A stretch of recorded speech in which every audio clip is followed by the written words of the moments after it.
Should she be concerned? Perhaps.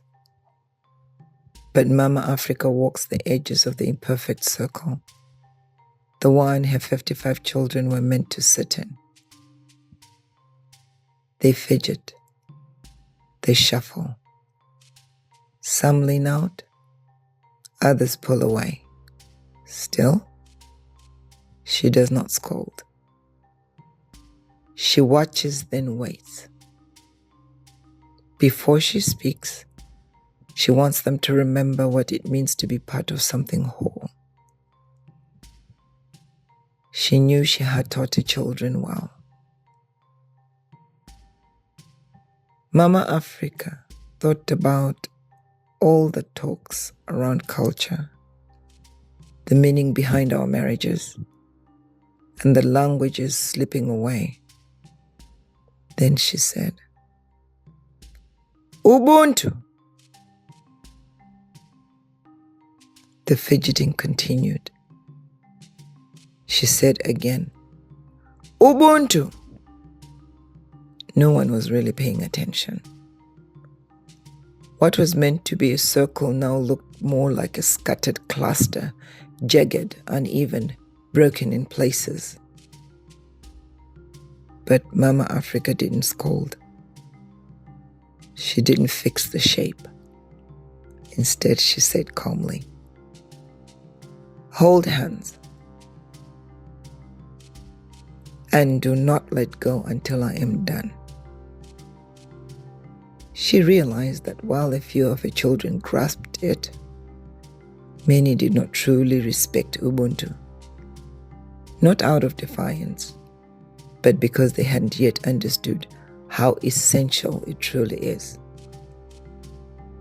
So Mama Africa spoke gently,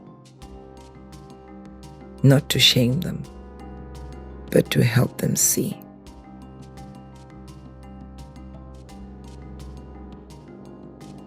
Ubuntu is ancient, she said, older than borders, deeper than any one nation can claim. Ubuntu is not a word to decorate your speeches, she said. It is the way we remain human together. It is how we show up for one another when it is inconvenient, especially when it is inconvenient. It is how we speak with care, eat with awareness, lead with humility, and remember that no one stands alone. Without Ubuntu, she said, we may still speak our languages, wear our attire, and perform our rituals, but the spirit behind them will be gone. Ubuntu is how our ancestors preserved their dignity, not because it was handed to them, but because they handed Ubuntu to each other. They handed dignity to each other. As she speaks the words, something shifts in the circle. Hands begin to grip more firmly, eyes soften with recognition, backs are a little straight. Ubuntu is no longer just heard, it is felt. The circle was still not a circle. The hands were connected, skin to skin, the warmth undeniable. But warmth alone is not Ubuntu. It is not unity. They were holding on, yes, but not all of them were present.